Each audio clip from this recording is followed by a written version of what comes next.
Let's talk और मैं अंजुम रिजवी ख़वातीन हज़रात की प्रोग्राम लाइव आपकी खिदमत में पेश करता हूँ और कोशिश ये होती है कि मुख्तलिफ मौज़ूआत उठाए जाए और उनके जवाब तलाश किए जाए। उस हवाले से स्टूडियो में मोहतरम शख्सियात को भी बुलाया जाए, तज़कियाकारों को भी आप देखते हैं, सियासतदानों को भी देखते हैं, माहिर माशियात को भी देखते हैं, सब लोगों को देखते हैं यहाँ पे। और कोशिश ये होती है कि प्रोग्राम के ख़त्म होते होते सवालात के जवाब मिलें, कुछ हल, कुछ सोल्यूशंस की तरफ बढ़ें और हमारी सोच के ज़ाविये दुरुस्त समत की तरफ गामज़न हो जाए।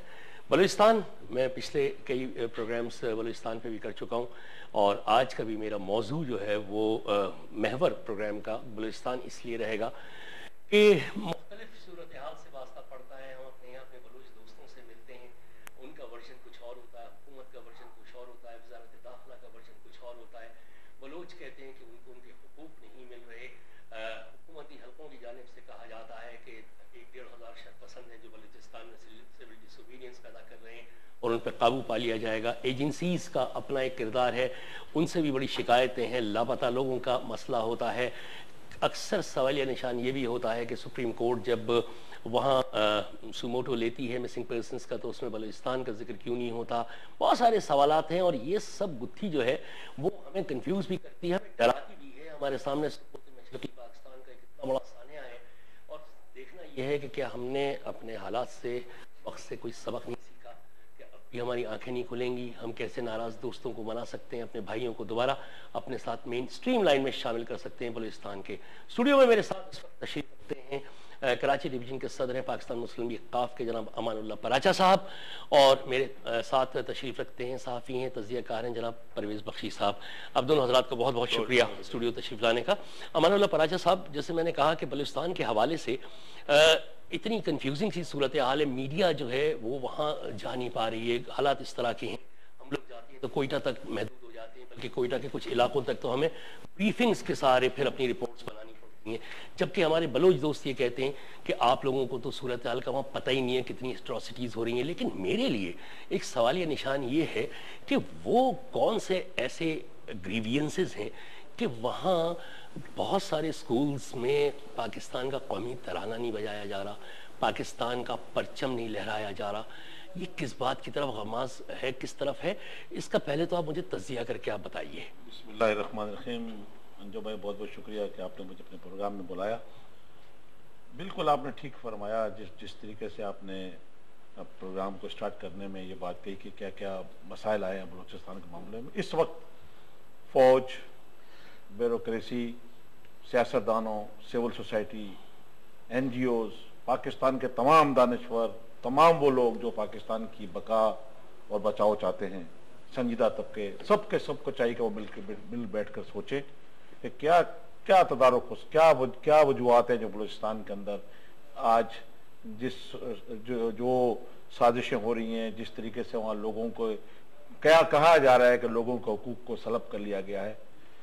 इसमें कोई शक नहीं है, जो बात आपने रखी है कि हम बैठें और अपनी उनका ज़ाला करके दिखाएं इनको।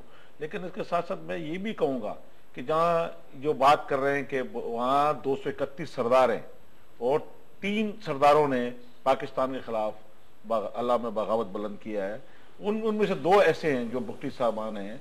अकबर बुख्ती साहब 2 दफ़ा वज़ीर आला रहे, 1 दफ़ा गवर्नर रहे, मैंगल साहब भी वज़ीर आला और गवर्नर रहे।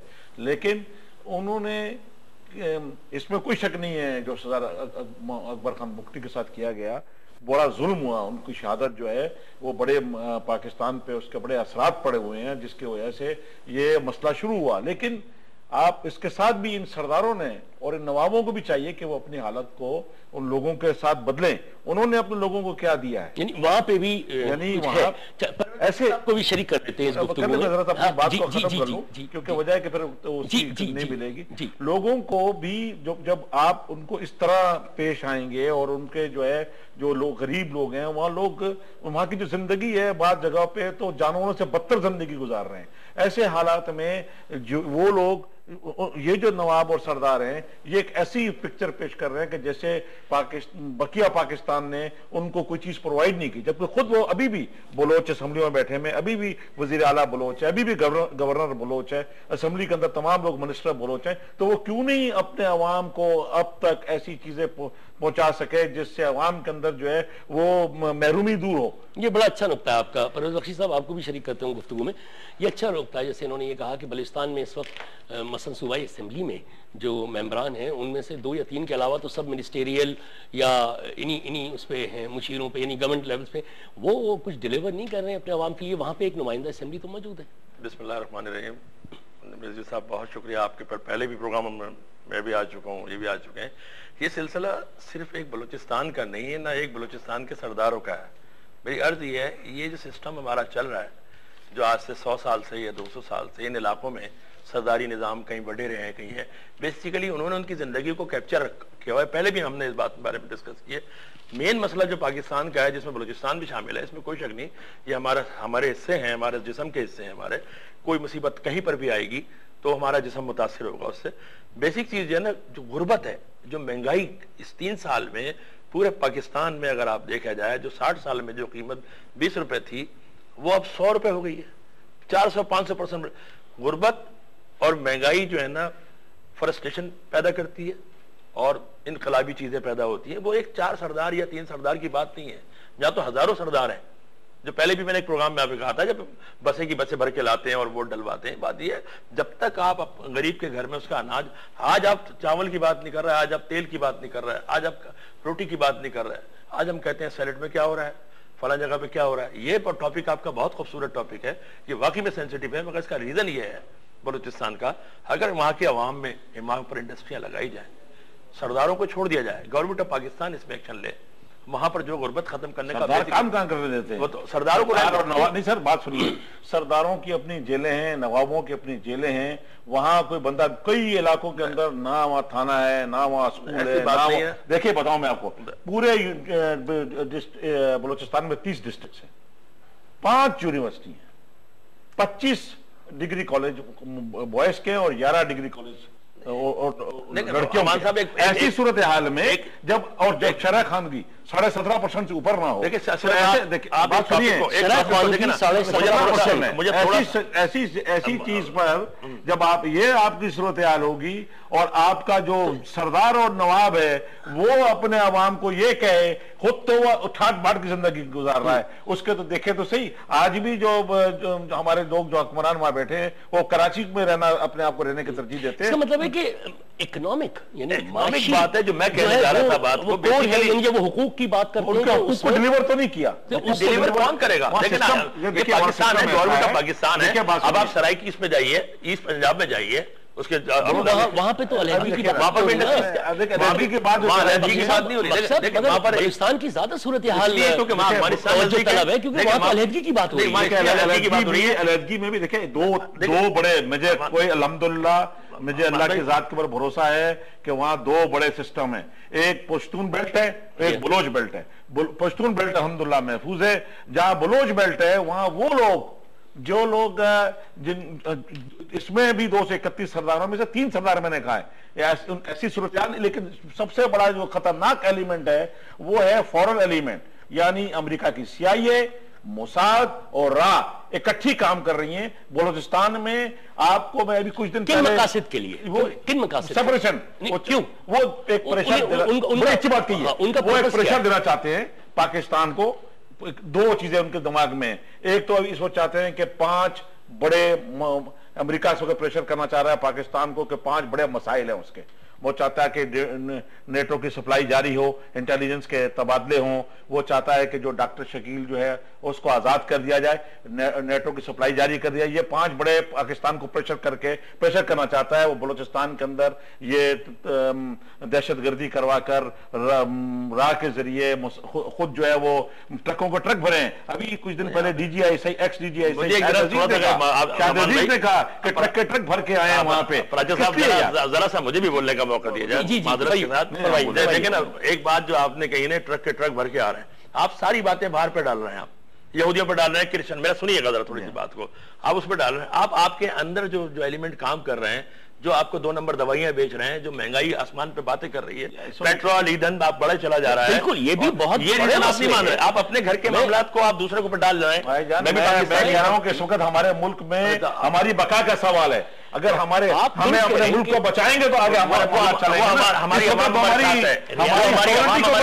सॉवरेनिटी का फर्क पड़ गया नहीं है। अगर रियासत बचाए, अपने मुल्क को बचाने के लिए हमें अगर अपनी जान की बाजी लगाना पड़ती है तो ये करे है ना। हमने 65 का हमारे आया, हमने 1965 में करके दिखाया है, आवाम हम साथ बाहर खड़ी हुई थी और यहाँ भी यहाँ पर पाकिस्तानी अवाम एक जरा सी बारीक लकीर ये है कि वो एग्रेशन पाकिस्तान लूज कर चुके हैं और हमें अंदरूनी साजिशों से, अंदरूनी साजिश जो है 65 की जंग का जो आपने हवाला दिया वो तो एक रेगुलर आर्मी की चढ़ाई थी और हमारी रेगुलर आर्मी। आप देखें जंग आवाम जीत गए, जंग आवाम आदमी मांगे थे अयूब खान ने, मैं मानता हूं अयूब खान ने 600 आदमी मांगे थे, 5000 आदमी आ गए थे मरने के लिए। मैं जब उन्होंने कहा था तुम्हारे कफन बांध रहा हूं, अगर विदिन जो होती है आज भी वही आपको बताता हूं सर, पाकिस्तान के अंदर बहुत सारी एनजीओ को भी इस्तेमाल किया जा रहा है जो उनसे पैसे ले रहे हैं, जो उनको, और वहां पे अफगानिस्तान के अंदर वहां पर कुछ जगह ऐसी हैं जहां एक जबले सिराज है काबुल के नवा में, वहां पर जो है अमेरिका की CIA, रा और मसाद इकट्ठी काम कर रही है ताकि उनके सिक्योरिटी का इंतजाम किया जा सके। यहीं से उन्होंने वहां जो है जलालाबाद में भी उन्होंने रा का एक बहुत बड़ा नेटवर्क, वहां एक बहुत बड़ा हॉस्पिटल है काबुल हॉस्पिटल, वहां पे वो बैठे हुए हैं और वो पाकिस्तान में बाकायदा ट्रेनिंग भी दे रहे हैं और बाकायदा सरमाया भी दे रहे हैं और वहां असला भी दे रहे हैं पाकिस्तान को में अनरेस्ट करने के लिए, दहशतगर्दी करने के लिए। हमारी एजेंसी, लेकिन आपकी मैं बात से मुत्तफिक हूं, मगर एक बात बताइए, आप हमेशा, आप जितने भी सब लोग हैं, मैं भी उसमें शामिल हूं, हम जब भी हवाला देते हैं बाहर का देते हैं, एबटाबाद में हमारा सिस्टम सारा सिस्टम हमारा फेल हो गया। वो आए, मारने के बाद, हमला करने के बाद अपने घर में बैठ के वो ऐलान कर रहे हैं, वो ये ऐलान कर रहे हैं हमने यहाँ पर गए अभी की बात है सर, अभी की बात है हमारी एजेंसीज, हमारे लोग। अभी एक बात बताऊं मैं, बलूचिस्तान का क्या होगा, मैं बता रहा हूं, 10 आदमी अभी गिरफ्तार किए उन्होंने, उन 10 आदमियों को गिरफ्तार और कुछ मारे भी गए वहां, और जब उनकी तहकीकात की गई तो वो जो थे वो रा के लोग थे जो वहां अपने आप को कैमोफ्लेज करके पाकिस्तान के खिलाफ नफरत फैला रहे हो, यानी वो बाद में पता लगा कि ये हमारे लोग नहीं है, मुनज़्ज़म साजिश हो रही है। और जैसे बांग्लादेश में की गई, वहां के जब मशरक़ी पाकिस्तान था तो वहां बॉर्डर्स के ऊपर इंडिया से हिंदू पढ़ाने के लिए आया करता था, जो रॉ का बंदा होता था, उसने पाकिस्तान, जैसे आपने फरमाया कि आज कहीं बलूचिस्तान के अंदर पाकिस्तान का ना परचम लहराया जाता है और वहां पे जो है वो चुन चुन के जितने भी वहां सेटलर्स हैं उनको कत्ल किया जा रहा है। क्यों? ताकि वहां से इन्वेस्टमेंट चली जाए, वहां से लोग डर जाएं, वहां के अंदर जितनी वहां पे ये चीज टेंशन और दहशतगर्दी फैलेगी, आसान हो जाता है सेपरेटिस्ट को आसानी के साथ। कल फिर यही तंजीमें जो है इलेक्शन लड़ेंगी, इलेक्शन लड़के असेंबलियों में आएंगी और पाकिस्तान के खिलाफ बगावत बुलंद होगा और कहेंगे जी हम अलहदा होते हैं, जिस तरह मशरक़ी पाकिस्तान का मनसूबा बनाया गया। इसके ऊपर बाकायदा इंटरनेशनल तरीके से पाकिस्तान के खिलाफ साजिश हो रही है। और कई आपको याद है पूछेंगे कि हमारी जो वर्ल्ड ऑर्डर था उसमें क्या था, पाकिस्तान के 4 हिस्से दिखाए गए। यहां तक गुफ्तगू हो गई ना, एक छोटे से ब्रेक के बाद तो ब्रेक पे जाएंगे, लेकिन वापस आके अब ये सवाल होगा कि हमारी एजेंसीज का रोल क्या है, क्या कर रही हैं, जिस तरह अगर फॉरेन इंसर्जेंस है तो उसके काउंटर के लिए क्या कर रही हैं, हमारी सियासी पार्टियों का क्या रोल है और क्या होना चाहिए, और हमारी वजारत खारिजा क्या अपना मौक़िफ़ आलमी बरादरी पर वाज़ेह कर सके या नहीं। एक छोटे से ब्रेक के बाद ख़वातीन हज़रात, ये दिलचस्प गुफ्तगू जारी है, कहीं जाइएगा मत, किसी नतीजे में पहुंचने की कोशिश कर रहे हैं, एक छोटे से ब्रेक के बाद।